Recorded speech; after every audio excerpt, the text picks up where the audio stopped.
안녕하세요. 단밤이에요. 오늘 하루도 잘 보내셨나요? 오늘은 여러분들께 아이 마음을 키우는 이야기 모음집이라는 책을 읽어드리려고 해요. 이 책을 쓰신 작가님은 옛날보다 오늘날 좀 더 도덕적 기준과 삶의 지침이 절실히 필요한 시기이고, 그래서 다시 한번 마음을 담아서 아이들에게 꼭 들려주고 싶은 이야기를 모았다고 해요. 그럼 지금부터 제가 재미있게 읽어드릴 테니 제 목소리 들으시면서 달달한 밤 보내시길 바랄게요. 구독과 좋아요, 알람 설정도 꼭 해주실 거죠?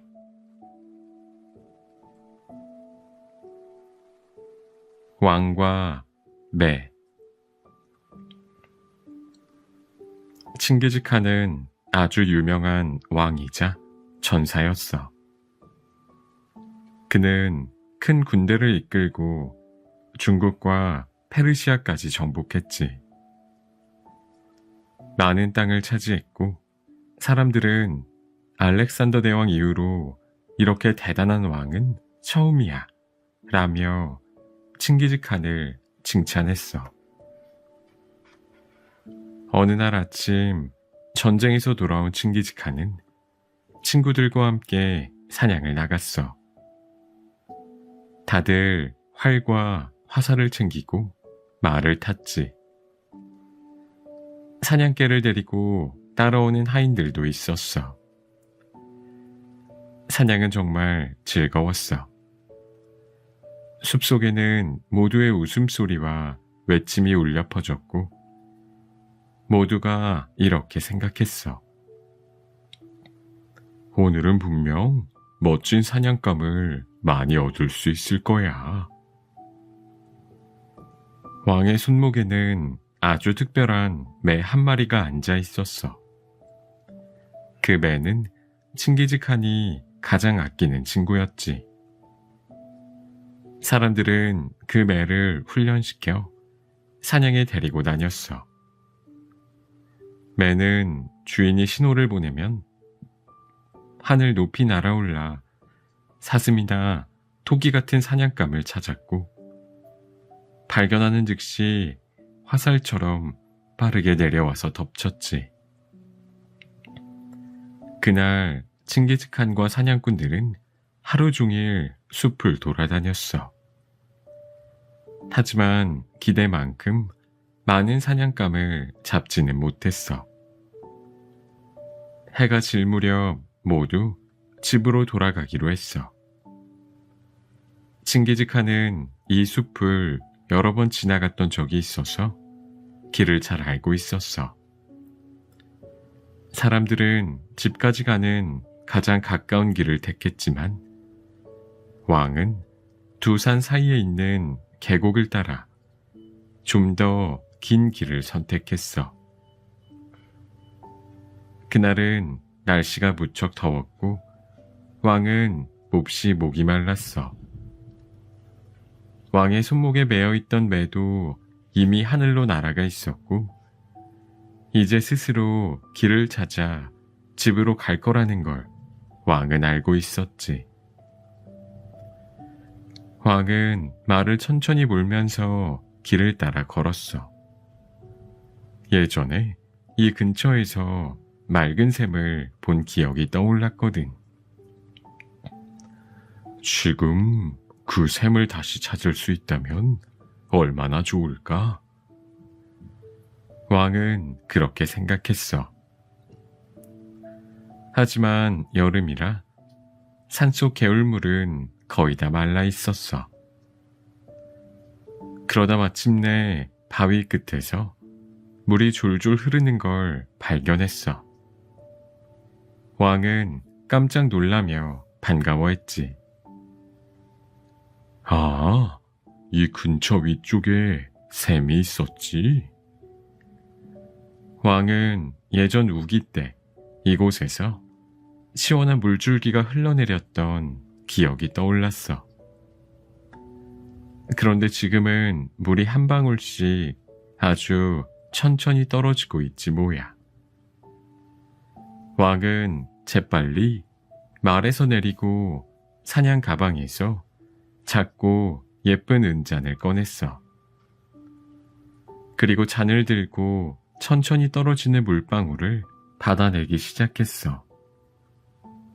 물이 한 잔 채워지는데 시간이 꽤 걸렸어.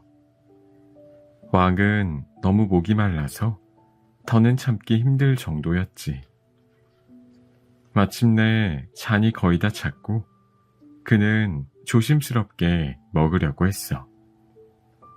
그 순간 푸드득 공기를 가르는 날갯짓 소리가 들렸고 왕의 손에서 잔이 툭 하고 튕겨나갔어. 겨우 모은 물이 바닥에 와르르 쏟아졌지. 왕은 깜짝 놀라서 누가 그랬는지 둘러봤어. 바로 그때 하늘 위를 날고 있던 자신의 매가 눈에 들어왔어. 매는 몇 번을 하늘에서 빙빙 돌더니 샘물이 흐르던 바위 위에 살포시 내려앉았어. 왕은 다시 은잔을 집어들고 물을 받기 시작했어. 이번에는 오래 걸리지 않았어. 잔이 절반쯤 차자마자 바로 입으로 가져갔지. 그런데 이번에도 매가 날아와 퍽 하고 잔을 쳐냈어. 그 물도 전부 쏟아졌고 왕의 얼굴이 점점 붉어졌어. 속에서 화가 부글부글 올라왔지. 그래도 다시 한번 시도했어.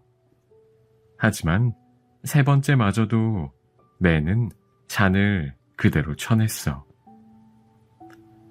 이제 왕은 정말 참을 수 없을 만큼 화가 났어. 감히 이런 짓을 하다니. 그는 버럭 소리쳤어. 내 손에 한 번만 잡혀봐. 그냥 두지 않겠소. 왕은 다시 은잔을 들고 물을 받기 시작했어. 하지만 이번에는 달랐어. 한 손에는 은잔, 다른 손에는 칼을 쥐고 있었거든. 이번이 마지막이다. 또 방해하면 가만두지 않겠어. 왕이 말을 끝내기도 전에 매는 또 한 번 푸드득 하고 내려와 잔을 쳤어. 하지만 이번에는 왕이 먼저 움직였어. 손에 들고 있던 칼을 번쩍 들고는 날아오르던 매를 향해 휙 내려쳤지. 순식간에 매는 날개를 퍼덕이며 바닥에 쓰러졌어. 작은 몸에서는 피가 배어나왔고 왕의 팔 앞에서 더는 움직이지 않았어. 이게 내가 한 행동에 대한 벌이다. 왕이 조용히 중얼거렸어. 하지만 그 다음 순간 왕은 다시 잔을 찾으려 바닥을 살폈지만 잔은 어디에도 보이지 않았어. 알고 보니 바위 틈 사이로 굴러 떨어져 버린 거야. 손이 닿지도 않는 곳으로 말이야. 그래도 괜찮아. 저 샘물에서 직접 마시면 되겠지. 왕은 스스로에게 그렇게 말하곤 물이 흘러내리는 곳을 찾아 가파른 언덕을 오르기 시작했어. 길이 험해서 발을 디딜 때마다 미끄러졌고 점점 더 목이 말라왔어. 그래도 왕은 멈추지 않았고 마침내 샘물이 고여있는 작은 웅덩이를 찾았어. 그런데 그 웅덩이를 들여다본 순간 왕의 눈이 매우 커졌어. 그 안에는 커다란 독사가 죽어 있었거든. 물이 흐르던 바로 그곳에서 독사의 몸이 물을 오염시키고 있었어. 왕이 만약 그 물을 마셨다면 어떻게 되었을까? 맞아, 분명히 목숨을 잃었을 거야. 왕은 그 자리에 멈춰 섰어. 목마름도 사냥도 샘물도 더는 중요하지 않았어. 그는 바닥에 쓰러진 매를 떠올렸어. 이 매가 내 목숨을 구해준 거였구나. 왕은 떨리는 목소리로 중얼거렸어. 그런데 나는 그걸 몰랐어. 내 가장 소중한 친구였는데 내가 직접 죽이고 말았어. 왕은 급히 언덕을 내려갔어. 그리고 조심스럽게 매를 품에 안았지. 몸은 작았지만 마음속 슬픔은 무척 컸어. 왕은 매를 조심히 사냥 가방에 넣고 마을에 올랐어. 그리고 서둘러 집으로 향했어. 그리고 그는 스스로에게 조용히 말했어. 오늘 나는 정말 소중한 걸 배웠어. 화가 났을 때는 어떤 행동도 하면 안 돼. 그땐 마음이 눈을 가리거든.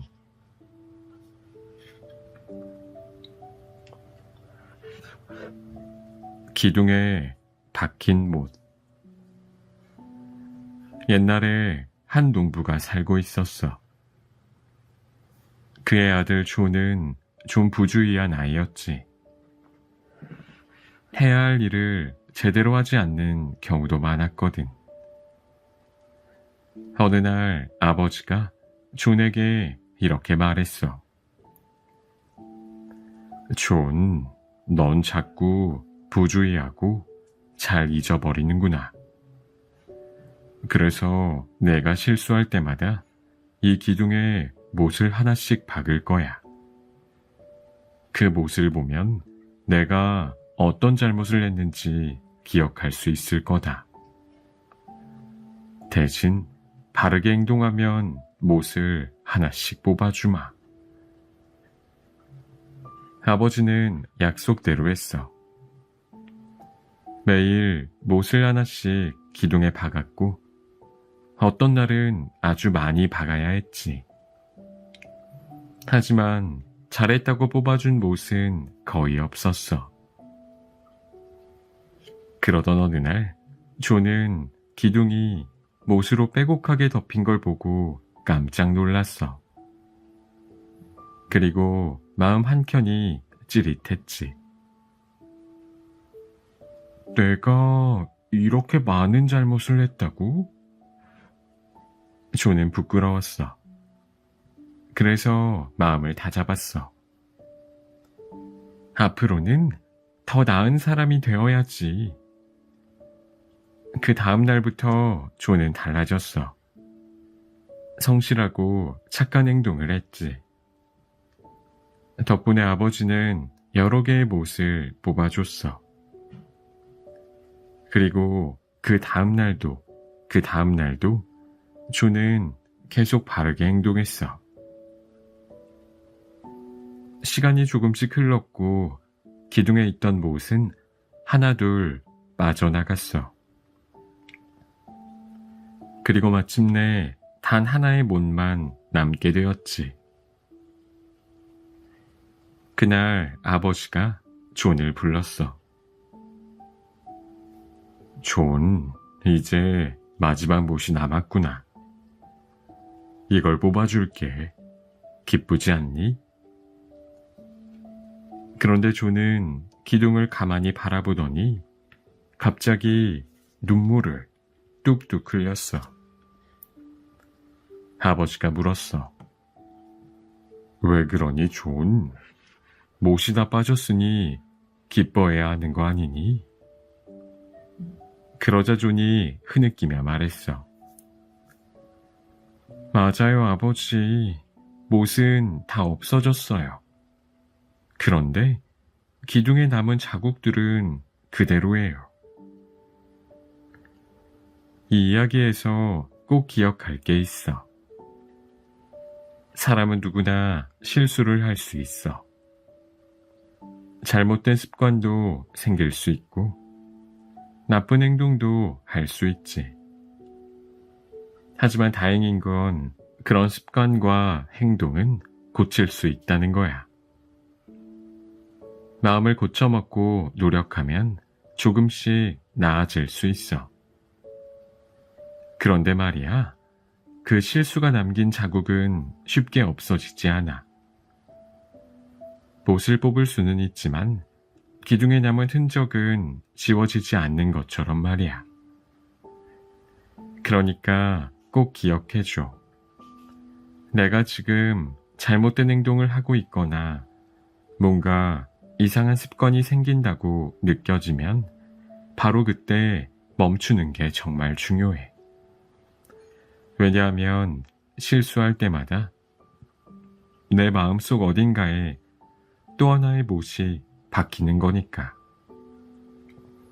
그리고 나중에 그 못을 뽑는다 해도 그 자리는 그대로 남아있을 수 있거든.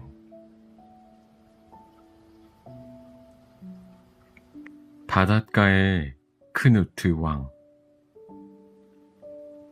오래전 잉글랜드에는 크누트라는 왕이 있었어. 많은 권력자들처럼 크누트 왕도 늘 그를 칭찬하는 사람들에게 둘러싸여 있었지. 그가 등장할 때마다 이런 말들이 쏟아졌어. 폐하는 역사상 가장 위대한 분입니다. 오, 폐하만큼 강한 왕은 없을 것입니다. 폐하께서는 못하실 일이 없습니다. 위대한 크누트 왕이시여, 이 세상 그 무엇도 폐하를 거역할 수 없습니다. 하지만 크누트 왕은 지혜로운 사람이었지. 그는 이런 아첨 가득한 말들이 점점 싫어졌어. 어느 날 왕은 신하들과 함께 바닷가를 걷고 있었어. 신하들은 여느 때처럼 그를 칭찬하며 아첨을 늘어놓았지. 그 순간 왕은 그들에게 중요한 걸 가르쳐 주기로 마음먹었어. 너희는 내가 세상에서 가장 위대한 사람이라고 생각하느냐? 왕이 물었어. 그렇습니다, 폐하. 이 세상에 폐하만큼 강한 분은 없고 앞으로도 없을 것입니다. 신하들이 외쳤어. 너희는 세상의 모든 것이 내 뜻대로 된다고 생각하느냐? 그렇습니다, 폐하. 세상이 폐하 앞에 머리를 숙이고 존경을 바치고 있습니다. 신하들이 목소리를 높였어. 왕은 고개를 끄덕이며 이렇게 말했어. 그렇다면 내 의자를 가져오라. 우리는 저 바닷가로 가겠다. 왕이 말했어. 즉시 준비하겠습니다, 폐하. 신하들이 서둘러 왕의 의자를 모래사장으로 옮겼어. 더 가까이 가져오라. 바로 이곳 바닷물 가장자리에 두도록 하라. 왕이 명령했어. 왕은 바다를 바라보며 의자에 앉았어. 그리고 밀려오는 파도를 보며 말했어. 썰물이 밀려오고 있구나. 내가 명령하면 멈출 수 있을 것 같으냐?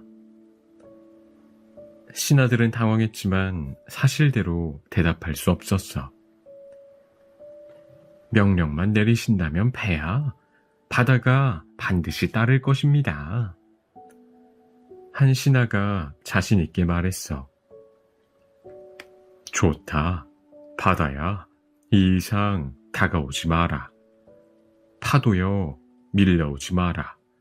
거센 물결이여, 나의 발끝을 적시지 마라. 왕은 잠시 조용히 기다렸고 작은 파도 하나가 모래 위로 밀려와 그의 발을 적셨어. 감히 내 명령을 거역하다니. 왕이 소리쳤어. 바다야, 당장 물러가라. 나는 너에게 뒤로 물러가라 명령했으니 이제 내 말을 들어야 한다. 돌아가라. 그러나 왕의 말이 끝나자마자 또 다른 파도가 밀려와 그의 발목을 감쌌어. 물은 평소와 다름없이 계속 차오르고 있었어. 물이 점점 높아지며 왕의 의자 주위를 둘러싸기 시작했어.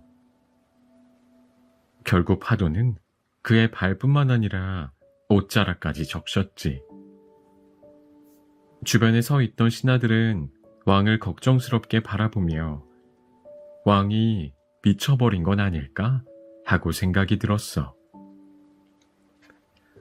자, 신하들이여, 나는 너희가 말했던 것만큼 강하지 않다는 게 분명해졌다. 오늘 너희가 반드시 기억해야 할 것이 있다. 인간은 바다를 멈추지도 거센 파도를 잠재우지도 못한다. 이 세상을 온전히 다스릴 수 있는 것은 사람의 힘이 아니라 우리보다 훨씬 더 크고 위대한 존재다. 신하들은 고개를 숙이고 아무 말도 하지 못했어. 그리고 그날 이후로 크누트 왕은 왕관을 벗어두었고 다시는 그것을 쓰지 않았다고 해.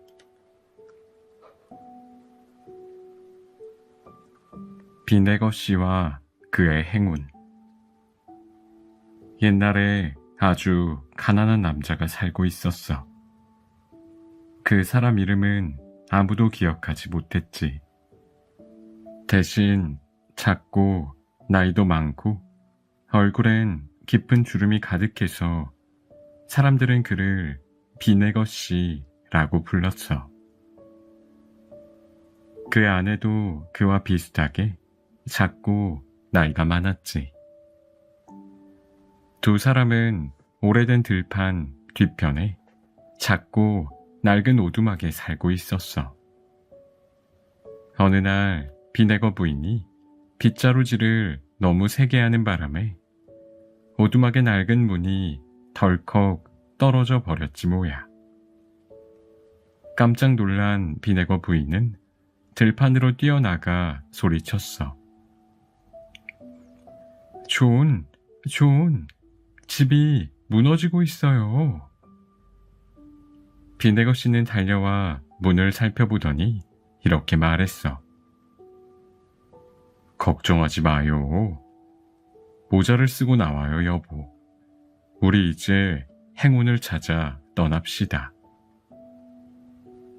비네거 부인은 모자를 눌러 쓰고 비네거 씨는 떨어진 문을 머리에 이고 길을 나섰어.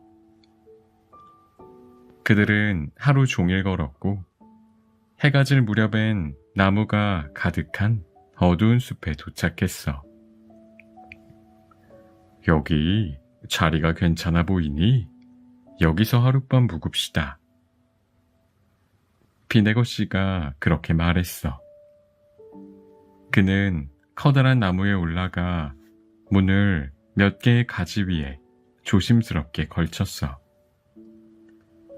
비네거 부인도 그 뒤를 따라 올라와 둘은 문 위에 나란히 누웠어. 집이 머리 위에 있는 것보다는 아래 있는 게 더 낫지. 비네거 씨가 그렇게 말했을 땐 비네거 부인은 벌써 코를 골며 잠들어 있었어. 밤이 깊어지자 비네거 씨도 곧 잠이 들었어. 그런데 한밤중 그는 눈을 번쩍 뜨고 귀를 기울였어. 아래에서 누군가 속삭이는 소리가 들렸거든. 잭, 여기 금화 열잎이야. 그리고 빌, 너한테도 열잎. 나머지는 내가 가질게. 낮은 목소리가 또 들려왔어. 비네거 씨는 조심조심 아래를 내려다봤어. 그곳에는 3명의 남자가 둘러앉아 있었고 옆에는 환하게 켜진 등불이 있었어. 도둑들이잖아.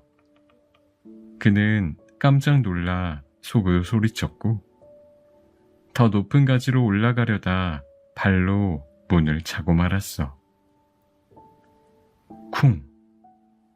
문이 요란하게 떨어졌고 그 위에서 자고 있던 비네거 부인도 함께 땅으로 떨어졌지.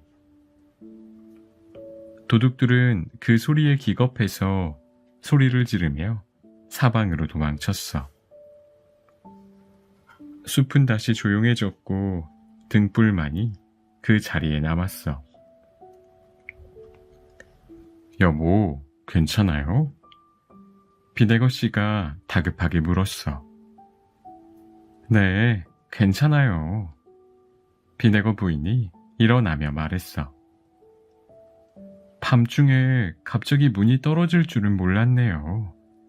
그런데 이것 좀 봐요. 여기 이렇게 예쁜 등불이 우리를 환하게 밝혀주고 있어요. 비네거 씨는 재빨리 나무에서 내려와 등불을 들었어. 그런데 그 순간 땅바닥 어딘가에서 반짝이는 게 보였지. 오, 이게 뭐지? 그는 가까이 다가가 한 잎을 집어들었어.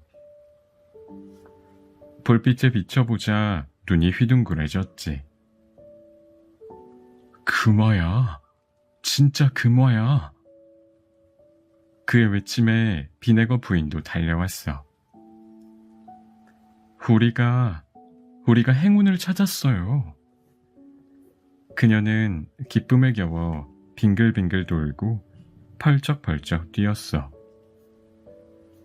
두 사람은 땅을 샅샅이 살펴보며 금화를 하나 둘 주워 모았어. 반짝반짝 빛나는 황금 동전은 무려 50개나 되었어. 이게 꿈은 아니겠지? 비네거 씨가 조심스럽게 말했어.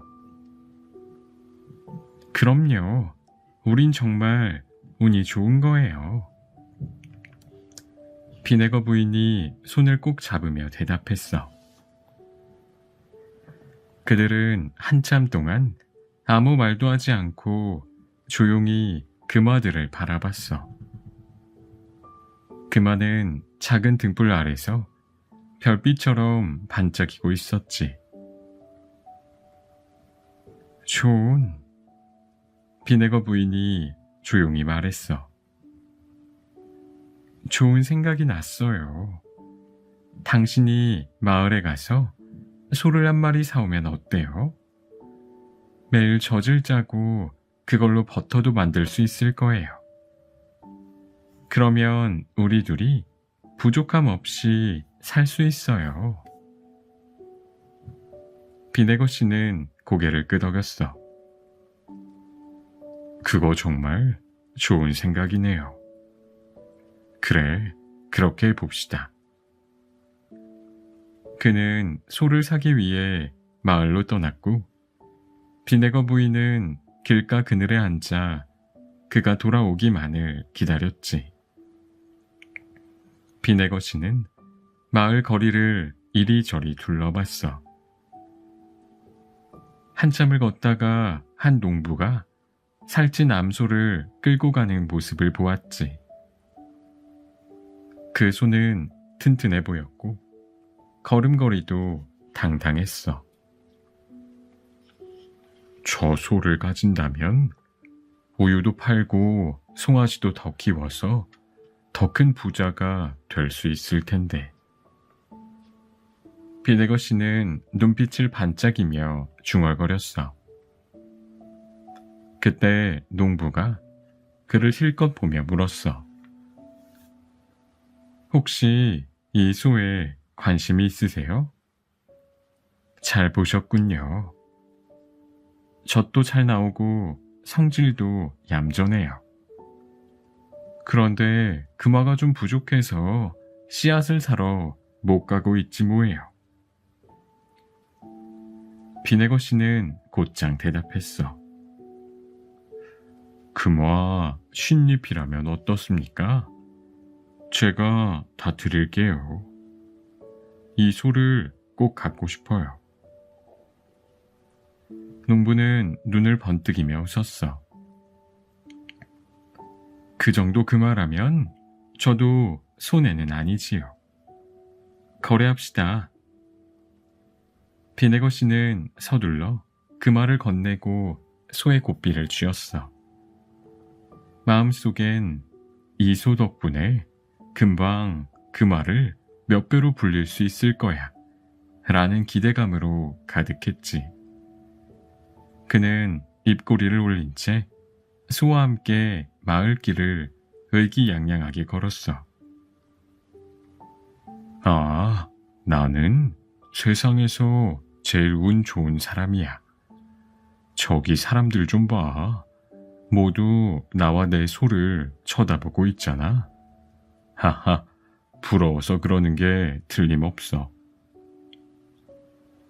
그러다 길 끝에서 비네거 씨는 백파이프를 연주하는 남자를 만났어. 부드럽고도 흥겨운 소리가 울려 퍼졌고 몇몇 아이들이 그 주위에 모여 동전을 던지고 있었어. 피리리 피리리. 비네거 씨는 잠시 넋을 놓고 듣다가 혼잣말을 했어. 저 백파이프만 있으면 거리마다 돌아다니면서 연주하고 돈도 벌 수 있을 거야. 소보다 훨씬 이득이 클 거라고. 그때 연주자가 그의 시선을 눈치채고 다가왔어. 혹시 이 백파이프가 탐나십니까? 보기보다 값집니다. 비네거 씨는 백파이프만 있다면 분명 더 많은 금화를 벌 거라 생각하여 주저없이 대답했어. 그렇지만 난 지금 돈이 없어요. 대신 이 소와 바꾸는 건 어때요? 연주자의 눈이 반짝였어. 좋습니다. 소라면 제 빵집에서 쓸 수 있을 것 같군요. 그렇게 비네거 씨는 소 대신 백파이프를 손에 넣었고 연주자는 만족스러운 표정으로 소를 끌고 사라졌어. 비네거 씨는 신이 나서 말했어. 이제 멋진 연주를 해보자. 그는 힘껏 백파이프를 불었지만 멜로디는커녕 삑삑하는 엉뚱한 소리만 났어. 아이들은 실망한 얼굴로 돌아섰고 몇몇은 킥킥대며 웃기까지 했지. 비네거 씨에겐 동전은커녕 비웃음만 남았어. 날씨는 점점 추워졌고 연주하느라 손가락은 얼어붙은 듯 아팠어. 비네거 씨는 입술을 깨물며 중얼거렸지. 그 소만 안 바꿨다면 지금쯤 따뜻한 헛간에서 쉬고 있었을 텐데. 그때 두툼한 장갑을 낀 한 남자가 다가왔어. 그는 백파이프를 힐끗 보며 말했지. 그건 보기 드문 악기네요. 전부터 백파이프를 갖고 싶었는데. 그러곤 씩 웃으며 덧붙였어. 그런데 당신은 손이 꽤 시려워 보이는군요. 제 장갑과 당신의 백파이프를 바꾸는 건 어때요? 비네거 씨는 얼어붙은 손을 비비며 망설였어. 이대로는 아무것도 못해. 장갑만 있으면 다시 마을로 가서 뭔가 더 얻을 수 있을지도 몰라. 결국 그는 고개를 끄덕였어. 좋아요. 바꿉시다. 장갑이 더 많은 행운을 가져다 줄 수도 있으니까요. 그렇게 비네거 씨는 또다시 물건을 바꿨어. 하지만 이번에도 그것은 현명한 선택이 아니라 끝없는 욕심의 덫이라는 건 미처 몰랐지. 그는 자신이 무엇을 했는지도 모르는 채 기쁜 마음으로 집을 향해 걸었어. 손은 따뜻해졌지만 길은 점점 험해졌고 발걸음도 무거워졌지. 가파른 언덕 아래 다다랐을 때 그는 지친 숨을 몰아쉬며 중얼거렸어. 이 언덕을 어떻게 올라가나? 아, 지팡이만 있다면 얼마나 좋을까? 마침 언덕 너머에서 한 남자가 내려오고 있었고 손에는 단단하고 윤기 나는 나무 지팡이가 들려 있었어. 비네거 씨는 눈을 반짝이며 다가가 말했지. 지팡이가 좋아 보이네요. 보기에도 튼튼해 보이고요. 제 장갑이랑 바꾸는 건 어떻습니까? 남자는 장갑을 힐끔 보더니 고개를 끄덕였어. 마침 장갑이 필요했어요. 손이 꽁꽁 얼 것 같았거든요. 좋아요. 바꿉시다. 비네거 씨는 한치의 망설임도 없이 장갑을 건네고 지팡이를 움켜쥐었어. 이제는 언덕도 문제 없겠어. 하지만 그는 여전히 몰랐어. 그의 계속되는 거래가 사실은 끝없는 욕심에서 비롯된 것이라는 걸 말이야. 그는 기쁜 마음으로 힘겹게 언덕을 올라 꼭대기에 도착해 잠깐 쉬었어. 그러면서 오늘 자신에게 일어난 행운들을 하나씩 떠올렸지. 그런데 갑자기 누군가 그의 이름을 부르는 소리가 들렸어. 비네거 씨는 깜짝 놀라 고개를 들었지만 보이는 건 나뭇가지 위에 앉아있는 초록색 앵무새뿐이었어. 비네거 씨, 비네거 씨. 갑자기 어디선가 초록색 앵무새가 날아와 소리쳤어. 비네거 씨는 주위를 둘러보며 고개를 갸웃했지. 날 부른 건가? 그러자 새가 나뭇가지 위에 앉아 날개를 퍼덕이며 깔깔 웃었어. 바보, 바보. 비네거 씨는 바보야. 원하던 소를 얻었지만 그걸 백파이프로 바꾸고 백파이프를 장갑으로 바꾸고 장갑을 지팡이로 바꿨어. 그런데 말이야, 그 지팡이 길가에 아무렇게나 굴러다니는 거였다고. 하하하. 비네거 씨는 손에 든 지팡이를 내려다봤어. 긁힌 자국, 벌어진 자국, 그 틈, 아무리 봐도 평범한 나뭇가지였지. 그럴 리가 없는데, 분명 내가 원하는 것을 얻었다고 생각했는데. 새는 날아가며 한 번 더 외쳤어. 넌 더 좋은 걸 원해서 결국 아무것도 가진 게 없어졌어. 그래도 아직 모르겠니?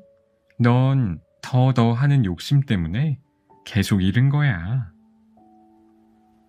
이 말을 들은 비네거 씨는 몹시 화가 났어. 그는 지팡이를 새를 향해 힘껏 던졌어.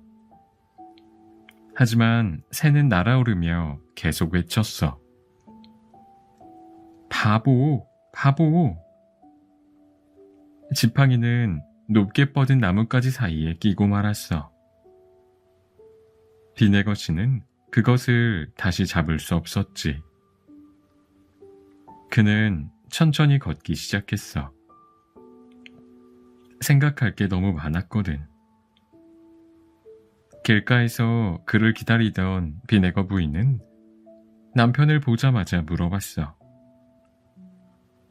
소는 어디 있어요?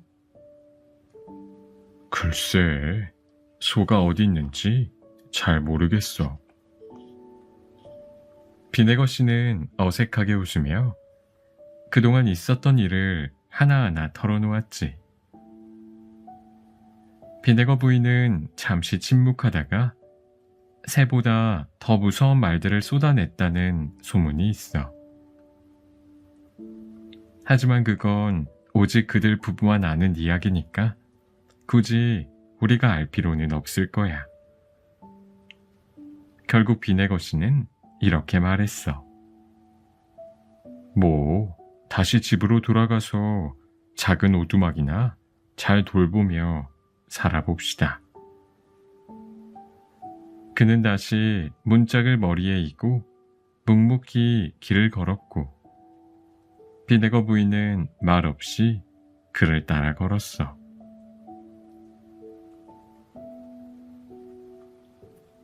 황금의 손길. 옛날에 미다스라는 아주 부유한 왕이 있었어. 그는 세상 누구보다도 많은 황금을 갖고 있었지만 그걸로는 만족하지 못했어. 오직 더 많은 황금을 가질 때만 행복을 느꼈거든.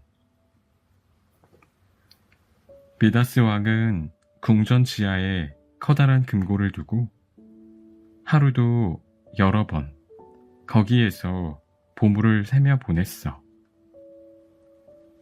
그런 그에게는 메리골드라는 사랑스러운 어린 딸이 있었는데 그는 딸을 무척 아끼며 자주 이렇게 말했대. 이 아이는 세상에서 가장 부유한 공주가 될 거야. 하지만 어린 메리골드는 황금에 전혀 관심이 없었어. 아버지의 재산보다 정원, 꽃, 따뜻한 햇살을 훨씬 더 좋아했지.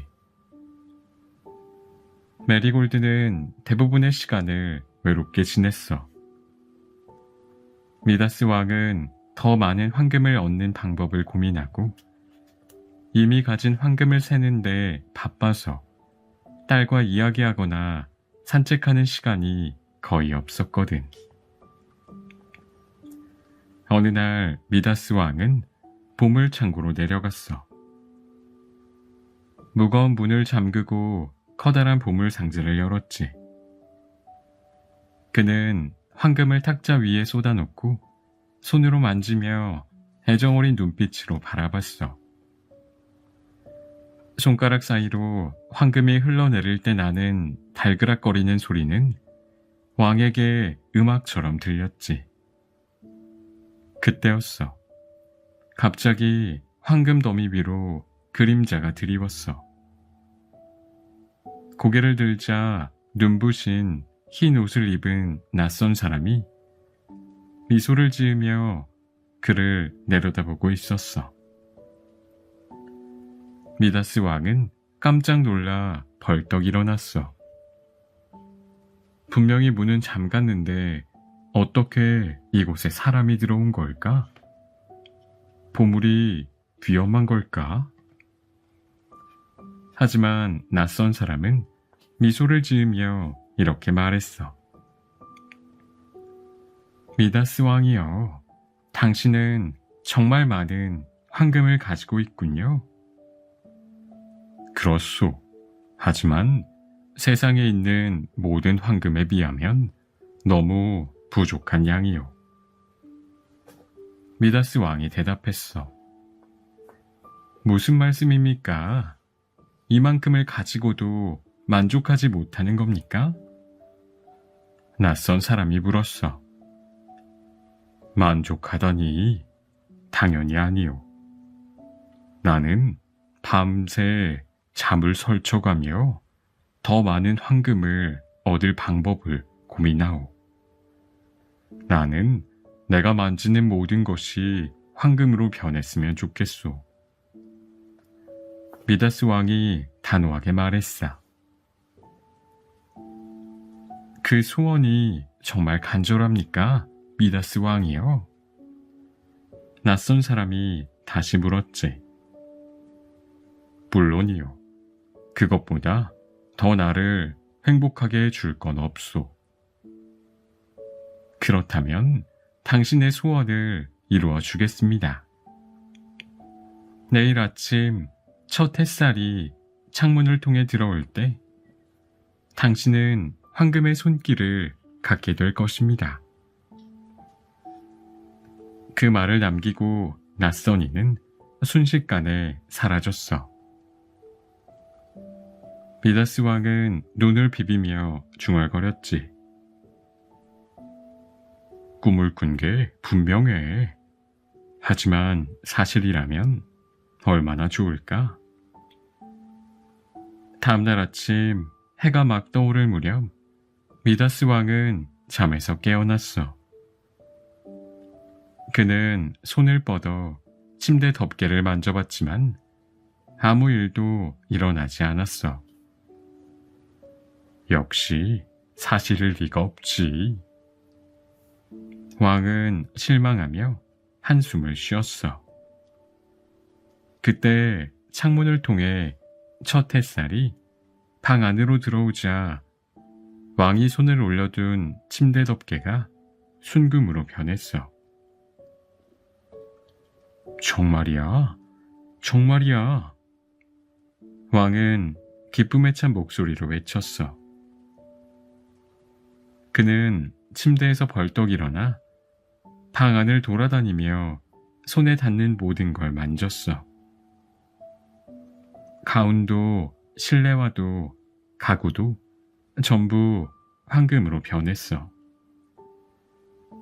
그러다 문득 창 밖을 봤더니 메리골드의 정원이 눈에 들어왔어.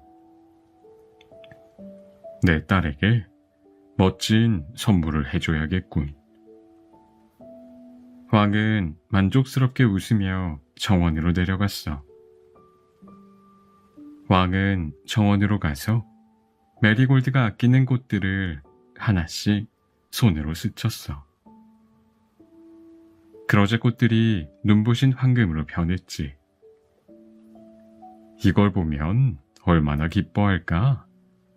왕은 흐뭇하게 생각했어. 왕은 방으로 돌아와 아침 식사를 기다렸어. 기다리는 동안 전날 밤에 읽던 책을 집어들었는데 손이 닿자마자 그 책이 단단한 황금으로 변해버렸어. 이제 읽을 수 없군. 왕이 중얼거렸어. 하지만 황금으로 된 게 더 가치가 있지 않겠는가? 그때 하인이 아침 식사를 들고 방 안으로 들어왔어. 맛있어 보이는군. 먼저 저 잘 익은 붉은 복숭아를 먹어야겠어. 왕이 복숭아를 손에 드는 순간 복숭아는 황금 덩어리로 변했어. 왕은 당황한 얼굴로 복숭아를 접시에 내려놓았어. 아름답긴 하지만 먹을 수가 없잖아. 왕이 중얼거렸어. 왕은 다시 빵을 집어들었어. 그런데 그것도 황금으로 변했지. 물 한 잔을 손에 들어도 마찬가지였어. 이게 어찌된 일이란 말인가? 왕은 절망에 빠져 있었어. 배도 고프고 목도 마른데 황금은 먹을 수도 없고 마실 수도 없잖아. 바로 그때 문이 열리며 메리골드가 울면서 들어왔어. 그녀의 손에는 시든 장미 한 송이가 들려 있었어. 무슨 일이니, 사랑하는 내 딸? 왕이 다정하게 물었어. 아버지, 제 장미들이 다 이렇게 변해버렸어요. 딱딱하고 차가운 덩어리가 됐어요. 메리골드는 흐느끼며 말했어. 그건 이제 황금 장미가 된 거야. 예전보다 훨씬 아름답지 않니? 아니요. 이제 더 이상 향기도 안 나고 다시 피어날 수도 없어요. 저는 살아있는 장미가 좋아요. 메리골드는 울면서 대답했어. 괜찮아. 얘야, 이제 아침 먹자. 왕이 말했어. 하지만 메리골드는 아버지가 음식을 전혀 먹지 않고 어딘가 몹시 슬퍼 보인다는 걸 눈치챘어. 아버지, 무슨 일이세요? 그녀는 걱정스럽게 물었어. 그러고는 왕에게 달려가 그의 품에 안겼어. 왕은 딸의 사랑스러운 얼굴에 입을 맞추려고 했어. 그런데 바로 그 순간 끔찍한 일이 일어났어. 왕의 뻗은 손이 딸의 얼굴에 닿자 메리골드의 부드럽고 따스한 얼굴이 차갑고 번쩍이는 황금으로 변한 거야. 그녀의 눈은 더 이상 볼 수 없고 입술은 움직이지 않았어. 작은 팔도 왕을 안아줄 수 없었어. 그녀는 이제 사랑스럽고 웃음을 짓던 어린 소녀가 아니라 황금 조각상이 돼버린 거야. 미다스 왕은 고개를 숙이고 어깨를 떨며 울었어. 그때 어디선가 익숙한 목소리가 들려왔어. 미다스 왕이요, 이제 행복하십니까? 왕이 고개를 들자 어젯밤에 봤던 그 낯선 남자가 서 있었어. 행복하냐고? 어떻게 그런 질문을 하실 수가 있어? 나는 지금 세상에서 가장 비참한 사람이 되었소. 왕은 절규하듯 대답했어.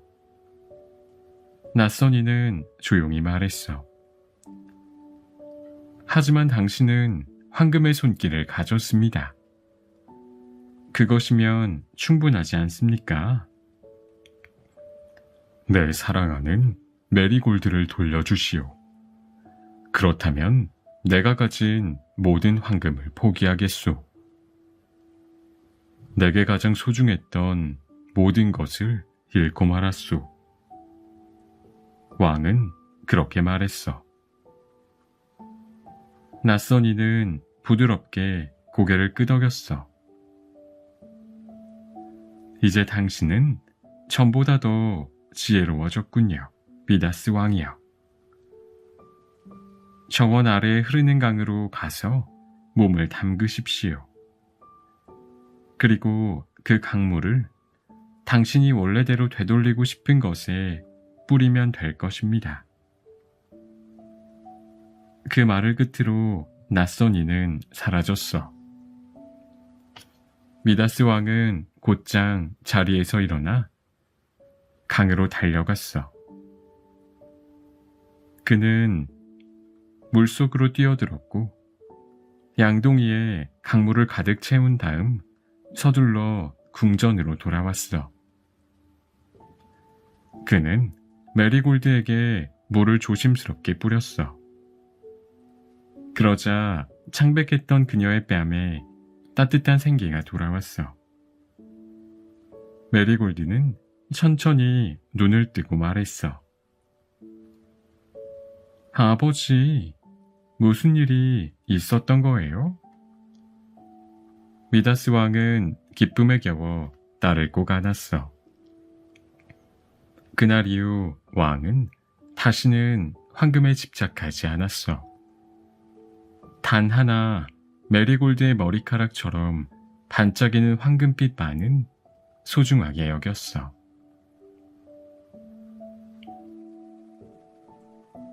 왕과 매. 칭기즈칸은 아주 유명한 왕이자 전사였어.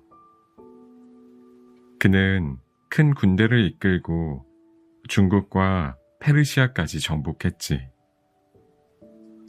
많은 땅을 차지했고 사람들은 알렉산더 대왕 이후로 이렇게 대단한 왕은 처음이야 라며 칭기즈칸을 칭찬했어. 어느 날 아침 전쟁에서 돌아온 칭기즈칸은 친구들과 함께 사냥을 나갔어. 다들 활과 화살을 챙기고 말을 탔지. 사냥개를 데리고 따라오는 하인들도 있었어. 사냥은 정말 즐거웠어. 숲속에는 모두의 웃음소리와 외침이 울려 퍼졌고 모두가 이렇게 생각했어. 오늘은 분명 멋진 사냥감을 많이 얻을 수 있을 거야. 왕의 손목에는 아주 특별한 매 한 마리가 앉아 있었어. 그 매는 칭기즈칸이 가장 아끼는 친구였지. 사람들은 그 매를 훈련시켜 사냥에 데리고 다녔어. 매는 주인이 신호를 보내면 하늘 높이 날아올라 사슴이나 토끼 같은 사냥감을 찾았고 발견하는 즉시 화살처럼 빠르게 내려와서 덮쳤지. 그날 칭기즈칸과 사냥꾼들은 하루 종일 숲을 돌아다녔어. 하지만 기대만큼 많은 사냥감을 잡지는 못했어. 해가 질 무렵 모두 집으로 돌아가기로 했어. 칭기즈칸은 이 숲을 여러 번 지나갔던 적이 있어서 길을 잘 알고 있었어. 사람들은 집까지 가는 가장 가까운 길을 택했지만 왕은 두 산 사이에 있는 계곡을 따라 좀 더 긴 길을 선택했어. 그날은 날씨가 무척 더웠고 왕은 몹시 목이 말랐어. 왕의 손목에 매어있던 매도 이미 하늘로 날아가 있었고 이제 스스로 길을 찾아 집으로 갈 거라는 걸 왕은 알고 있었지. 왕은 말을 천천히 몰면서 길을 따라 걸었어. 예전에 이 근처에서 맑은 샘을 본 기억이 떠올랐거든. 지금 그 샘을 다시 찾을 수 있다면 얼마나 좋을까? 왕은 그렇게 생각했어. 하지만 여름이라 산속 개울물은 거의 다 말라 있었어. 그러다 마침내 바위 끝에서 물이 줄줄 흐르는 걸 발견했어. 왕은 깜짝 놀라며 반가워했지. 아, 이 근처 위쪽에 샘이 있었지? 왕은 예전 우기 때 이곳에서 시원한 물줄기가 흘러내렸던 기억이 떠올랐어. 그런데 지금은 물이 한 방울씩 아주 천천히 떨어지고 있지 뭐야. 왕은 재빨리 말에서 내리고 사냥 가방에서 작고 예쁜 은잔을 꺼냈어. 그리고 잔을 들고 천천히 떨어지는 물방울을 받아내기 시작했어. 물이 한 잔 채워지는데 시간이 꽤 걸렸어. 왕은 너무 목이 말라서 더는 참기 힘들 정도였지. 마침내 잔이 거의 다 찼고 그는 조심스럽게 먹으려고 했어. 그 순간 푸드득 공기를 가르는 날갯짓 소리가 들렸고 왕의 손에서 잔이 툭 하고 튕겨나갔어. 겨우 모은 물이 바닥에 와르르 쏟아졌지. 왕은 깜짝 놀라서 누가 그랬는지 둘러봤어. 바로 그때 하늘 위를 날고 있던 자신의 매가 눈에 들어왔어. 매는 몇 번을 하늘에서 빙빙 돌더니 샘물이 흐르던 바위 위에 살포시 내려앉았어. 왕은 다시 은잔을 집어들고 물을 받기 시작했어. 이번에는 오래 걸리지 않았어. 잔이 절반쯤 차자마자 바로 입으로 가져갔지. 그런데 이번에도 매가 날아와 퍽 하고 잔을 쳐냈어. 그 물도 전부 쏟아졌고 왕의 얼굴이 점점 붉어졌어. 속에서 화가 부글부글 올라왔지. 그래도 다시 한번 시도했어. 하지만 세 번째마저도 매는 잔을 그대로 쳐냈어. 이제 왕은 정말 참을 수 없을 만큼 화가 났어. 감히 이런 짓을 하다니. 그는 버럭 소리쳤어. 내 손에 한 번만 잡혀봐. 그냥 두지 않겠소. 왕은 다시 은잔을 들고 물을 받기 시작했어. 하지만 이번에는 달랐어. 한 손에는 은잔, 다른 손에는 칼을 쥐고 있었거든. 이번이 마지막이다. 또 방해하면 가만두지 않겠어. 왕이 말을 끝내기도 전에 매는 또 한 번 푸드득 하고 내려와 잔을 쳤어. 하지만 이번에는 왕이 먼저 움직였어. 손에 들고 있던 칼을 번쩍 들고는 날아오르던 매를 향해 휙 내려쳤지. 순식간에 매는 날개를 퍼덕이며 바닥에 쓰러졌어. 작은 몸에서는 피가 배어나왔고 왕의 팔 앞에서 더는 움직이지 않았어. 이게 내가 한 행동에 대한 벌이다. 왕이 조용히 중얼거렸어. 하지만 그 다음 순간 왕은 다시 잔을 찾으려 바닥을 살폈지만 잔은 어디에도 보이지 않았어. 알고 보니 바위 틈 사이로 굴러 떨어져 버린 거야. 손이 닿지도 않는 곳으로 말이야. 그래도 괜찮아. 저 샘물에서 직접 마시면 되겠지. 왕은 스스로에게 그렇게 말하곤 물이 흘러내리는 곳을 찾아 가파른 언덕을 오르기 시작했어. 길이 험해서 발을 디딜 때마다 미끄러졌고 점점 더 목이 말라왔어. 그래도 왕은 멈추지 않았고 마침내 샘물이 고여있는 작은 웅덩이를 찾았어. 그런데 그 웅덩이를 들여다본 순간 왕의 눈이 매우 커졌어. 그 안에는 커다란 독사가 죽어 있었거든. 물이 흐르던 바로 그곳에서 독사의 몸이 물을 오염시키고 있었어. 왕이 만약 그 물을 마셨다면 어떻게 되었을까? 맞아, 분명히 목숨을 잃었을 거야. 왕은 그 자리에 멈춰 섰어. 목마름도 사냥도 샘물도 더는 중요하지 않았어. 그는 바닥에 쓰러진 매를 떠올렸어.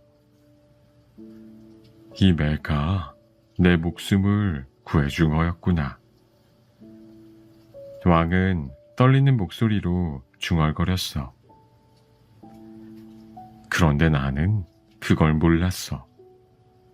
내 가장 소중한 친구였는데 내가 직접 죽이고 말았어. 왕은 급히 언덕을 내려갔어. 그리고 조심스럽게 매를 품에 안았지. 몸은 작았지만 마음속 슬픔은 무척 컸어. 왕은 매를 조심히 사냥 가방에 넣고 마을에 올랐어. 그리고 서둘러 집으로 향했어. 그리고 그는 스스로에게 조용히 말했어. 오늘 나는 정말 소중한 걸 배웠어. 화가 났을 때는 어떤 행동도 하면 안 돼. 그땐 마음이 눈을 가리거든.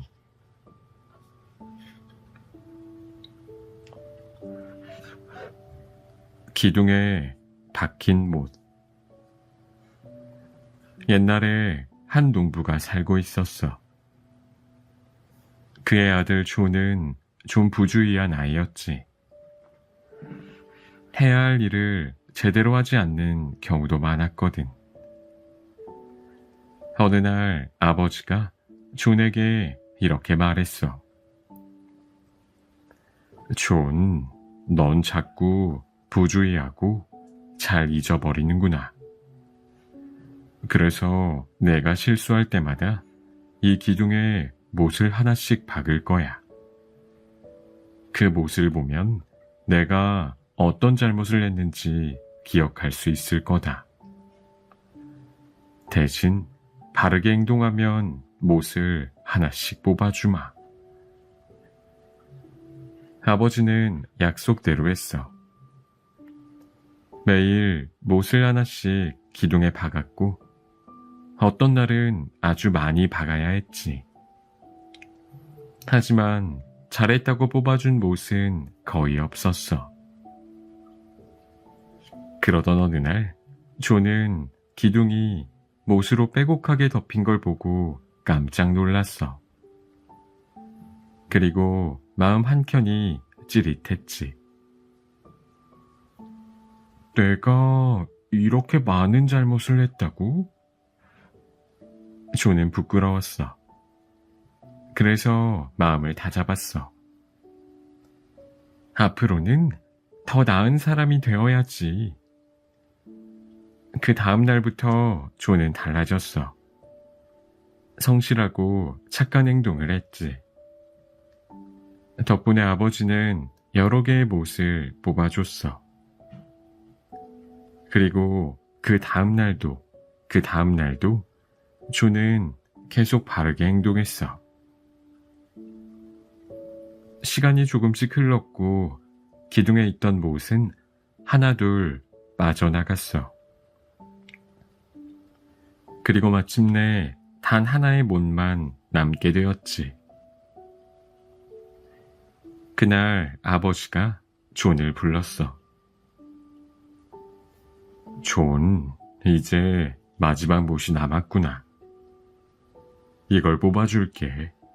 기쁘지 않니? 그런데 존은 기둥을 가만히 바라보더니 갑자기 눈물을 뚝뚝 흘렸어. 아버지가 물었어.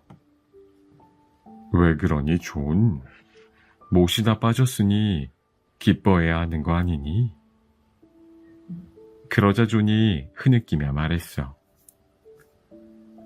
맞아요, 아버지. 못은 다 없어졌어요. 그런데 기둥에 남은 자국들은 그대로예요. 이 이야기에서 꼭 기억할 게 있어. 사람은 누구나 실수를 할 수 있어. 잘못된 습관도 생길 수 있고, 나쁜 행동도 할 수 있지. 하지만 다행인 건 그런 습관과 행동은 고칠 수 있다는 거야. 마음을 고쳐먹고 노력하면 조금씩 나아질 수 있어. 그런데 말이야, 그 실수가 남긴 자국은 쉽게 없어지지 않아. 못을 뽑을 수는 있지만 기둥에 남은 흔적은 지워지지 않는 것처럼 말이야. 그러니까 꼭 기억해줘. 내가 지금 잘못된 행동을 하고 있거나 뭔가 이상한 습관이 생긴다고 느껴지면 바로 그때 멈추는 게 정말 중요해. 왜냐하면 실수할 때마다 내 마음속 어딘가에 또 하나의 못이 박히는 거니까. 그리고 나중에 그 못을 뽑는다 해도 그 자리는 그대로 남아 있을 수 있거든.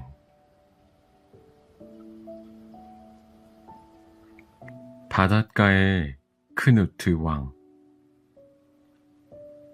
오래전 잉글랜드에는 크누트라는 왕이 있었어. 많은 권력자들처럼 크누트 왕도 늘 그를 칭찬하는 사람들에게 둘러싸여 있었지. 그가 등장할 때마다 이런 말들이 쏟아졌어. 폐하는 역사상 가장 위대한 분입니다.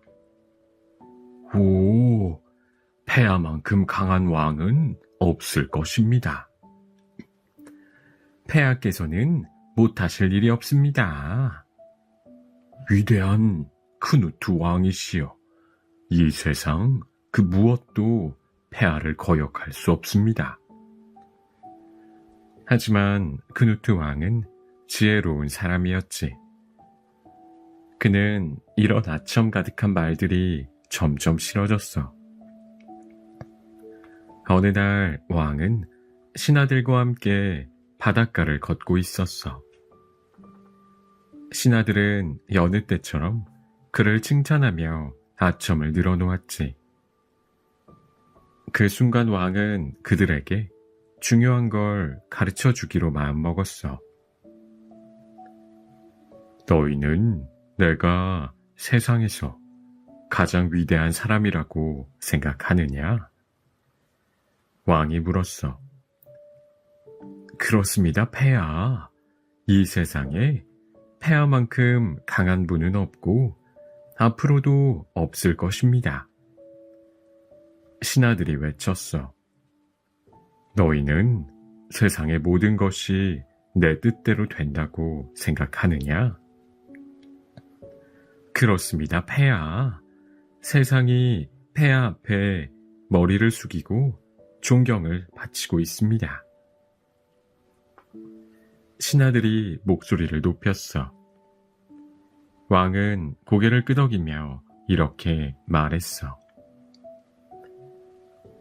그렇다면 내 의자를 가져오라.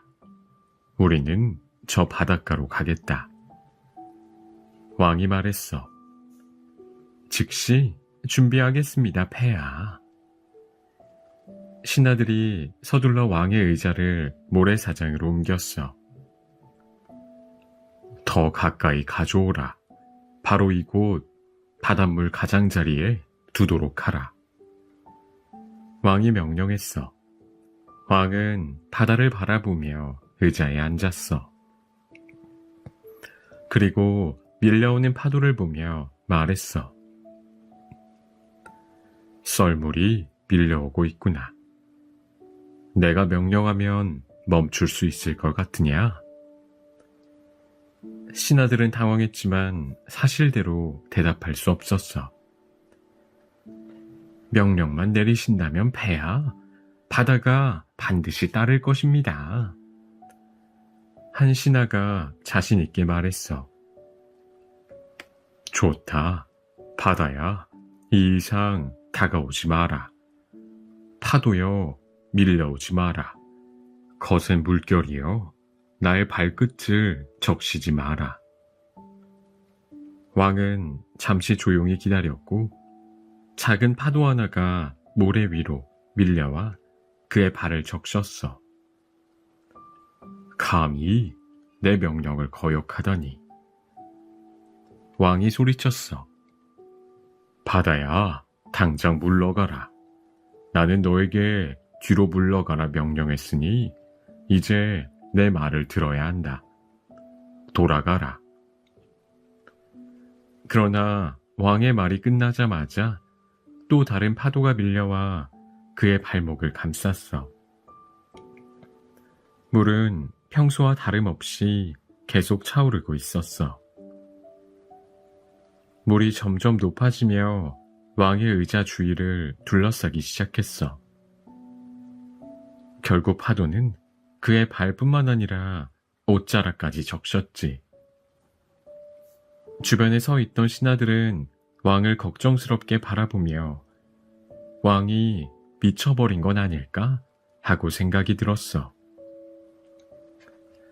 자, 신하들이여, 나는 너희가 말했던 것만큼 강하지 않다는 게 분명해졌다.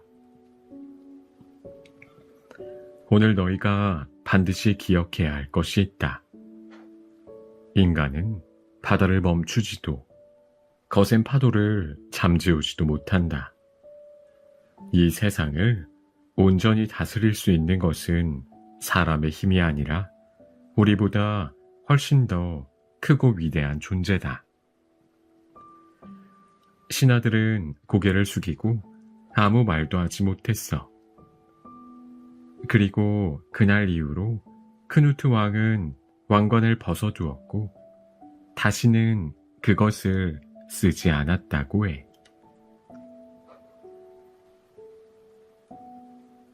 비네거 씨와 그의 행운. 옛날에 아주 가난한 남자가 살고 있었어. 그 사람 이름은 아무도 기억하지 못했지. 대신 작고 나이도 많고 얼굴엔 깊은 주름이 가득해서 사람들은 그를 비네거 씨라고 불렀어. 그의 아내도 그와 비슷하게 작고 나이가 많았지. 두 사람은 오래된 들판 뒤편에 작고 낡은 오두막에 살고 있었어. 어느 날 비네거 부인이 빗자루질을 너무 세게 하는 바람에 오두막의 낡은 문이 덜컥 떨어져 버렸지 뭐야. 깜짝 놀란 비네거 부인은 들판으로 뛰어나가 소리쳤어. 존, 집이 무너지고 있어요. 비네거 씨는 달려와 문을 살펴보더니 이렇게 말했어. 걱정하지 마요. 모자를 쓰고 나와요, 여보. 우리 이제 행운을 찾아 떠납시다. 비네거 부인은 모자를 눌러쓰고 비네거 씨는 떨어진 문을 머리에 이고 길을 나섰어. 그들은 하루 종일 걸었고 해가 질 무렵엔 나무가 가득한 어두운 숲에 도착했어. 여기 자리가 괜찮아 보이니 여기서 하룻밤 묵읍시다. 비네거 씨가 그렇게 말했어. 그는 커다란 나무에 올라가 문을 몇 개의 가지 위에 조심스럽게 걸쳤어.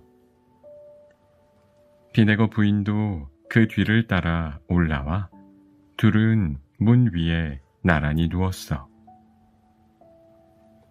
집이 머리 위에 있는 것보다는 아래 있는 게 더 낫지. 비네거 씨가 그렇게 말했을 땐 비네거 부인은 벌써 코를 골며 잠들어 있었어. 밤이 깊어지자 비네거 씨도 곧 잠이 들었어.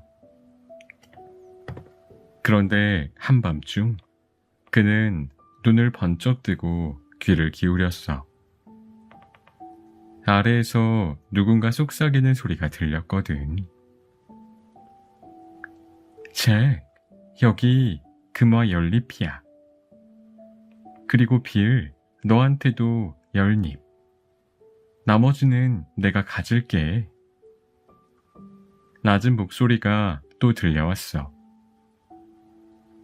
비네거 씨는 조심조심 아래를 내려다봤어. 그곳에는 3명의 남자가 둘러앉아 있었고 옆에는 환하게 켜진 등불이 있었어. 도둑들이잖아. 그는 깜짝 놀라 속으로 소리쳤고 더 높은 가지로 올라가려다 발로 문을 차고 말았어. 쿵! 문이 요란하게 떨어졌고 그 위에서 자고 있던 비네거 부인도 함께 땅으로 떨어졌지. 도둑들은 그 소리에 기겁해서 소리를 지르며 사방으로 도망쳤어.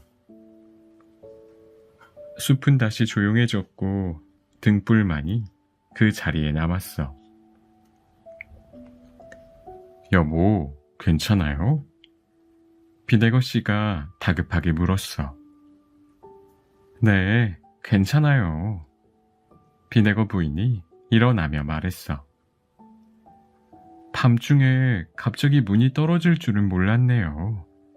그런데 이것 좀 봐요. 여기 이렇게 예쁜 등불이 우리를 환하게 밝혀주고 있어요. 비네거 씨는 재빨리 나무에서 내려와 등불을 들었어. 그런데 그 순간 땅바닥 어딘가에서 반짝이는 게 보였지. 오, 이게 뭐지? 그는 가까이 다가가 한 잎을 집어들었어. 불빛에 비춰보자 눈이 휘둥그레졌지. 금화야. 진짜 금화야. 그의 외침에 비네거 부인도 달려왔어. 우리가 행운을 찾았어요. 그녀는 기쁨에 겨워 빙글빙글 돌고 펄쩍펄쩍 뛰었어. 두 사람은 땅을 샅샅이 살펴보며 금화를 하나 둘 주워 모았어. 반짝반짝 빛나는 황금 동전은 무려 50개나 되었어. 이게 꿈은 아니겠지? 비네거 씨가 조심스럽게 말했어. 그럼요. 우린 정말 운이 좋은 거예요. 비네거 부인이 손을 꼭 잡으며 대답했어. 그들은 한참 동안 아무 말도 하지 않고 조용히 금화들을 바라봤어. 금화는 작은 등불 아래서 별빛처럼 반짝이고 있었지. 존, 비네거 부인이 조용히 말했어. 좋은 생각이 났어요. 당신이 마을에 가서 소를 한 마리 사오면 어때요? 매일 젖을 짜고 그걸로 버터도 만들 수 있을 거예요. 그러면 우리 둘이 부족함 없이 살 수 있어요. 비네거 씨는 고개를 끄덕였어. 그거 정말 좋은 생각이네요. 그래, 그렇게 해봅시다. 그는 소를 사기 위해 마을로 떠났고 비네거 부인은 길가 그늘에 앉아 그가 돌아오기만을 기다렸지. 비네거 씨는 마을 거리를 이리저리 둘러봤어. 한참을 걷다가 한 농부가 살찐 암소를 끌고 가는 모습을 보았지. 그 소는 튼튼해 보였고 걸음걸이도 당당했어. 저 소를 가진다면 우유도 팔고 송아지도 더 키워서 더 큰 부자가 될 수 있을 텐데. 비네거 씨는 눈빛을 반짝이며 중얼거렸어. 그때 농부가 그를 실컷 보며 물었어. 혹시 이 소에 관심이 있으세요? 잘 보셨군요. 젖도 잘 나오고 성질도 얌전해요. 그런데 금화가 좀 부족해서 씨앗을 사러 못 가고 있지 뭐예요. 비네거 씨는 곧장 대답했어. 금화 50잎이라면 어떻습니까? 제가 다 드릴게요. 이 소를 꼭 갖고 싶어요. 농부는 눈을 번뜩이며 웃었어. 그 정도 금화라면 저도 손해는 아니지요. 거래합시다. 비네거 씨는 서둘러 금화를 건네고 소의 고삐를 쥐었어. 마음속엔 이 소 덕분에 금방 금화를 몇 배로 불릴 수 있을 거야 라는 기대감으로 가득했지. 그는 입꼬리를 올린 채 소와 함께 마을길을 의기양양하게 걸었어. 아, 나는 세상에서 제일 운 좋은 사람이야. 저기 사람들 좀 봐. 모두 나와 내 소를 쳐다보고 있잖아. 하하, 부러워서 그러는 게 틀림없어. 그러다 길 끝에서 비네거 씨는 백파이프를 연주하는 남자를 만났어. 부드럽고도 흥겨운 소리가 울려 퍼졌고 몇몇 아이들이 그 주위에 모여 동전을 던지고 있었어. 피리리 피리리. 비네거 씨는 잠시 넋을 놓고 듣다가 혼잣말을 했어.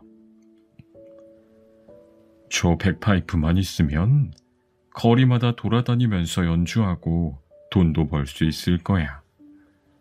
소보다 훨씬 이득이 클 거라고. 그때 연주자가 그의 시선을 눈치채고 다가왔어. 혹시 이 백파이프가 탐나십니까? 보기보다 값집니다. 비네거 씨는 백파이프만 있다면 분명 더 많은 금화를 벌 거라 생각하여 주저없이 대답했어. 그렇지만 난 지금 돈이 없어요. 대신 이 소와 바꾸는 건 어때요? 연주자의 눈이 반짝였어. 좋습니다.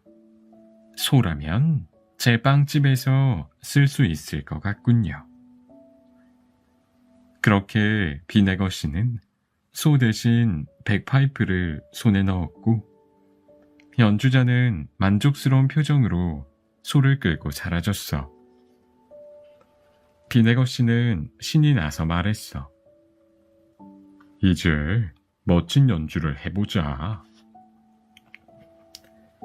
그는 힘껏 백파이프를 불었지만 멜로디는커녕 삑삑하는 엉뚱한 소리만 났어. 아이들은 실망한 얼굴로 돌아섰고 몇몇은 킥킥대며 웃기까지 했지. 비네거 씨에겐 동전은커녕 비웃음만 남았어. 날씨는 점점 추워졌고 연주하느라 손가락은 얼어붙은 듯 아팠어. 비네거 씨는 입술을 깨물며 중얼거렸지. 그 소만 안 바꿨다면 지금쯤 따뜻한 헛간에서 쉬고 있었을 텐데. 그때 두툼한 장갑을 낀 한 남자가 다가왔어. 그는 백파이프를 힐끗 보며 말했지. 그건 보기 드문 악기네요. 전부터 백파이프를 갖고 싶었는데. 그러곤 씩 웃으며 덧붙였어. 그런데 당신은 손이 꽤 시려워 보이는군요. 제 장갑과 당신의 백파이프를 바꾸는 건 어때요? 비네거 씨는 얼어붙은 손을 비비며 망설였어. 이대로는 아무것도 못해. 장갑만 있으면 다시 마을로 가서 뭔가 더 얻을 수 있을지도 몰라. 결국 그는 고개를 끄덕였어. 좋아요. 바꿉시다. 장갑이 더 많은 행운을 가져다 줄 수도 있으니까요. 그렇게 비네거 씨는 또다시 물건을 바꿨어. 하지만 이번에도 그것은 현명한 선택이 아니라 끝없는 욕심의 덫이라는 건 미처 몰랐지. 그는 자신이 무엇을 했는지도 모르는 채 기쁜 마음으로 집을 향해 걸었어.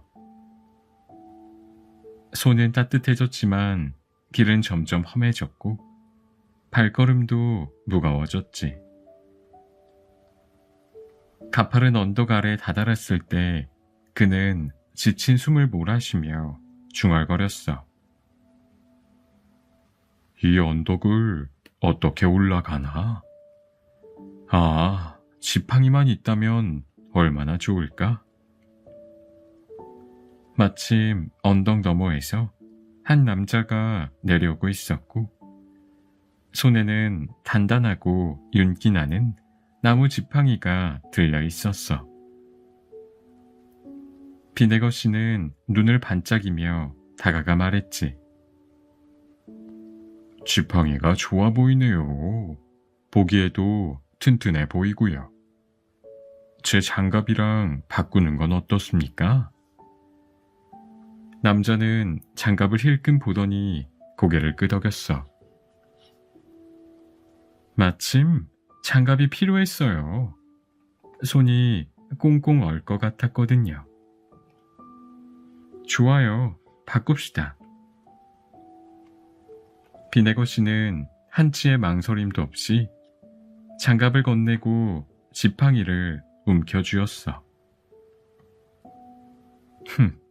이제는 언덕도 문제 없겠어. 하지만 그는 여전히 몰랐어. 그의 계속되는 거래가 사실은 끝없는 욕심에서 비롯된 것이라는 걸 말이야.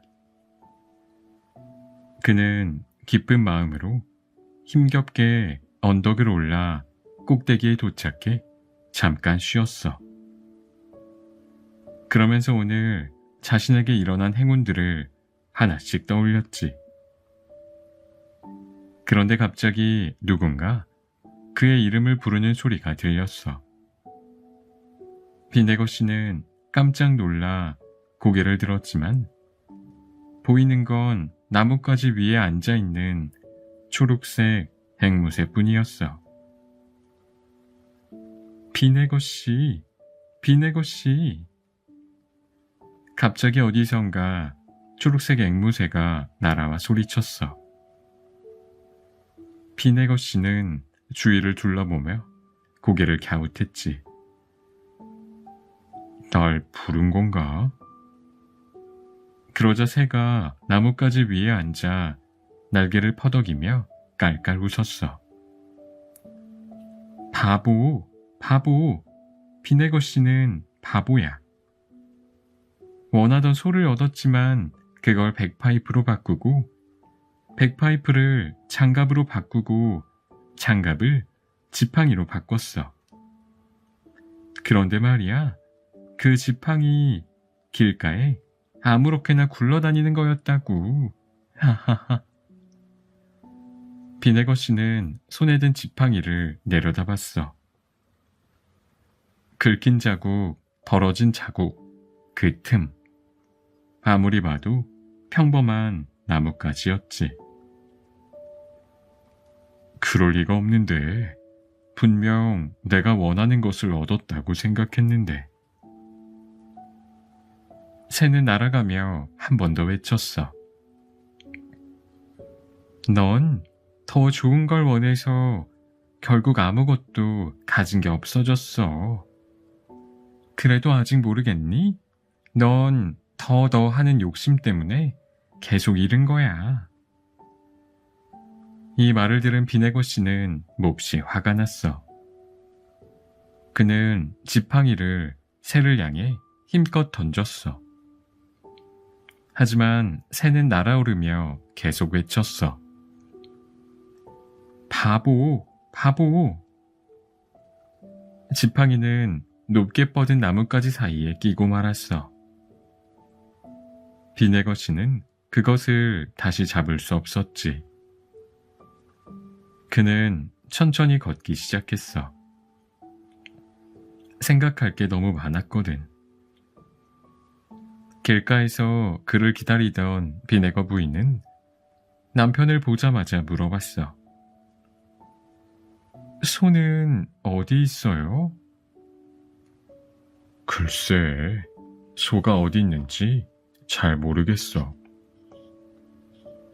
비네거 씨는 어색하게 웃으며 그동안 있었던 일을 하나하나 털어놓았지. 비네거 부인은 잠시 침묵하다가 새보다 더 무서운 말들을 쏟아냈다는 소문이 있어. 하지만 그건 오직 그들 부부만 아는 이야기니까 굳이 우리가 알 필요는 없을 거야. 결국 비네거 씨는 이렇게 말했어. 뭐, 다시 집으로 돌아가서 작은 오두막이나 잘 돌보며 살아봅시다. 그는 다시 문짝을 머리에 이고 묵묵히 길을 걸었고 비네거 부인은 말없이 그를 따라 걸었어.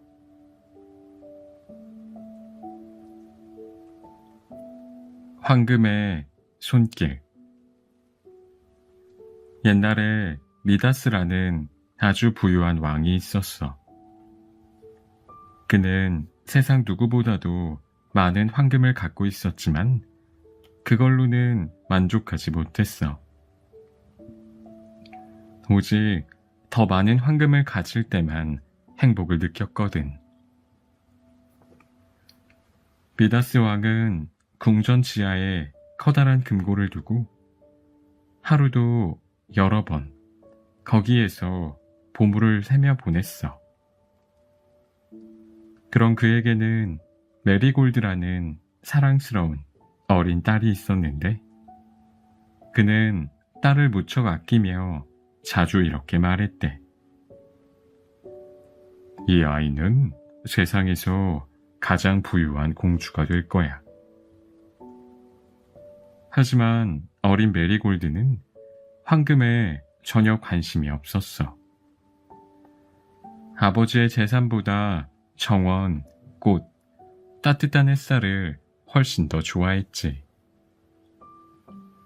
메리골드는 대부분의 시간을 외롭게 지냈어. 미다스 왕은 더 많은 황금을 얻는 방법을 고민하고 이미 가진 황금을 세는데 바빠서 딸과 이야기하거나 산책하는 시간이 거의 없었거든. 어느 날 미다스 왕은 보물 창고로 내려갔어. 무거운 문을 잠그고 커다란 보물 상자를 열었지. 그는 황금을 탁자 위에 쏟아놓고 손으로 만지며 애정 어린 눈빛으로 바라봤어. 손가락 사이로 황금이 흘러내릴 때 나는 달그락거리는 소리는 왕에게 음악처럼 들렸지. 그때였어. 갑자기 황금 더미 위로 그림자가 드리웠어. 고개를 들자 눈부신 흰 옷을 입은 낯선 사람이 미소를 지으며 그를 내려다보고 있었어. 미다스 왕은 깜짝 놀라 벌떡 일어났어. 분명히 문은 잠갔는데 어떻게 이곳에 사람이 들어온 걸까? 보물이 위험한 걸까? 하지만 낯선 사람은 미소를 지으며 이렇게 말했어. 미다스 왕이여, 당신은 정말 많은 황금을 가지고 있군요. 그렇소. 하지만 세상에 있는 모든 황금에 비하면 너무 부족한 양이요. 미다스 왕이 대답했어. 무슨 말씀입니까? 이만큼을 가지고도 만족하지 못하는 겁니까? 낯선 사람이 물었어. 만족하다니 당연히 아니요. 나는 밤새 잠을 설쳐가며 더 많은 황금을 얻을 방법을 고민하오. 나는 내가 만지는 모든 것이 황금으로 변했으면 좋겠소. 미다스 왕이 단호하게 말했어. 그 소원이 정말 간절합니까, 미다스 왕이요? 낯선 사람이 다시 물었지. 물론이요. 그것보다 더 나를 행복하게 해줄 건 없소. 그렇다면 당신의 소원을 이루어 주겠습니다. 내일 아침 첫 햇살이 창문을 통해 들어올 때 당신은 황금의 손길을 갖게 될 것입니다. 그 말을 남기고 낯선 이는 순식간에 사라졌어. 미다스 왕은 눈을 비비며 중얼거렸지. 꿈을 꾼 게 분명해. 하지만 사실이라면 얼마나 좋을까?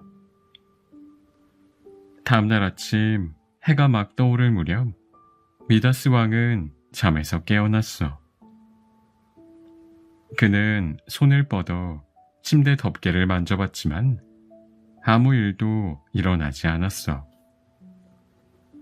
역시 사실일 리가 없지.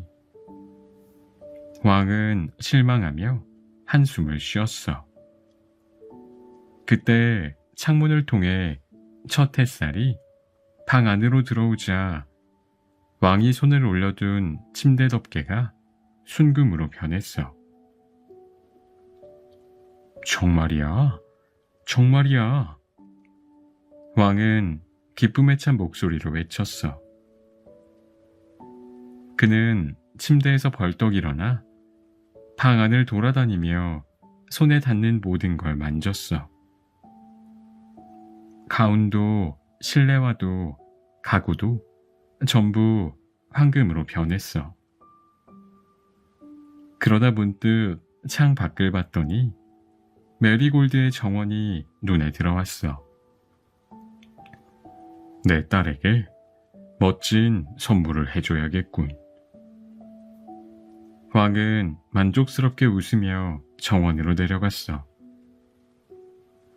왕은 정원으로 가서 메리골드가 아끼는 꽃들을 하나씩 손으로 스쳤어. 그러자 꽃들이 눈부신 황금으로 변했지. 이걸 보면 얼마나 기뻐할까? 왕은 흐뭇하게 생각했어. 왕은 방으로 돌아와 아침 식사를 기다렸어. 기다리는 동안 전날 밤에 읽던 책을 집어들었는데 손이 닿자마자 그 책이 단단한 황금으로 변해버렸어. 이제 읽을 수 없군. 왕이 중얼거렸어. 하지만 황금으로 된 게 더 가치가 있지 않겠는가? 그때 하인이 아침 식사를 들고 방 안으로 들어왔어. 맛있어 보이는군. 먼저 저 잘 익은 붉은 복숭아를 먹어야겠어. 왕이 복숭아를 손에 드는 순간 복숭아는 황금 덩어리로 변했어. 왕은 당황한 얼굴로 복숭아를 접시에 내려놓았어.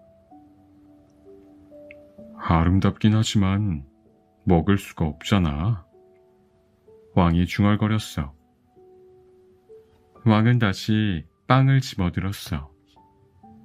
그런데 그것도 황금으로 변했지. 물 한 잔을 손에 들어도 마찬가지였어. 이게 어찌된 일이란 말인가? 왕은 절망에 빠져 있었어. 배도 고프고 목도 마른데 황금은 먹을 수도 없고 마실 수도 없잖아. 바로 그때 문이 열리며 메리골드가 울면서 들어왔어. 그녀의 손에는 시든 장미 한 송이가 들려 있었어. 무슨 일이니, 사랑하는 내 딸? 왕이 다정하게 물었어. 아버지, 제 장미들이 다 이렇게 변해버렸어요. 딱딱하고 차가운 덩어리가 됐어요. 메리골드는 흐느끼며 말했어. 그건 이제 황금 장미가 된 거야. 예전보다 훨씬 아름답지 않니? 아니요. 이제 더 이상 향기도 안 나고 다시 피어날 수도 없어요. 저는 살아있는 장미가 좋아요. 메리골드는 울면서 대답했어. 괜찮아. 얘야, 이제 아침 먹자. 왕이 말했어. 하지만 메리골드는 아버지가 음식을 전혀 먹지 않고 어딘가 몹시 슬퍼 보인다는 걸 눈치챘어. 아버지, 무슨 일이세요? 그녀는 걱정스럽게 물었어. 그러고는 왕에게 달려가 그의 품에 안겼어. 왕은 딸의 사랑스러운 얼굴에 입을 맞추려고 했어. 그런데 바로 그 순간 끔찍한 일이 일어났어. 왕의 뻗은 손이 딸의 얼굴에 닿자 메리골드의 부드럽고 따스한 얼굴이 차갑고 번쩍이는 황금으로 변한 거야. 그녀의 눈은 더 이상 볼 수 없고 입술은 움직이지 않았어. 작은 팔도 왕을 안아줄 수 없었어. 그녀는 이제 사랑스럽고 웃음을 짓던 어린 소녀가 아니라 황금 조각상이 돼버린 거야. 미다스 왕은 고개를 숙이고 어깨를 떨며 울었어. 그때 어디선가 익숙한 목소리가 들려왔어. 미다스 왕이요, 이제 행복하십니까? 왕이 고개를 들자 어젯밤에 봤던 그 낯선 남자가 서 있었어. 행복하냐고? 어떻게 그런 질문을 하실 수가 있어? 나는 지금 세상에서 가장 비참한 사람이 되었소. 왕은 절규하듯 대답했어. 낯선 이는 조용히 말했어. 하지만 당신은 황금의 손길을 가졌습니다. 그것이면 충분하지 않습니까? 내 사랑하는 메리골드를 돌려주시오. 그렇다면 내가 가진 모든 황금을 포기하겠소. 내게 가장 소중했던 모든 것을 잃고 말았소. 왕은 그렇게 말했어. 낯선 이는 부드럽게 고개를 끄덕였어. 이제 당신은 전보다 더 지혜로워졌군요. 미다스 왕이여. 정원 아래에 흐르는 강으로 가서 몸을 담그십시오. 그리고 그 강물을 당신이 원래대로 되돌리고 싶은 것에 뿌리면 될 것입니다. 그 말을 끝으로 낯선 이는 사라졌어. 미다스 왕은 곧장 자리에서 일어나 강으로 달려갔어. 그는 물속으로 뛰어들었고 양동이에 강물을 가득 채운 다음 서둘러 궁전으로 돌아왔어. 그는 메리골드에게 물을 조심스럽게 뿌렸어. 그러자 창백했던 그녀의 뺨에 따뜻한 생기가 돌아왔어. 메리골드는 천천히 눈을 뜨고 말했어. 아버지, 무슨 일이 있었던 거예요? 미다스 왕은 기쁨에 겨워 딸을 꼭 안았어. 그날 이후 왕은 다시는 황금에 집착하지 않았어. 단 하나 메리골드의 머리카락처럼 반짝이는 황금빛 반은 소중하게 여겼어.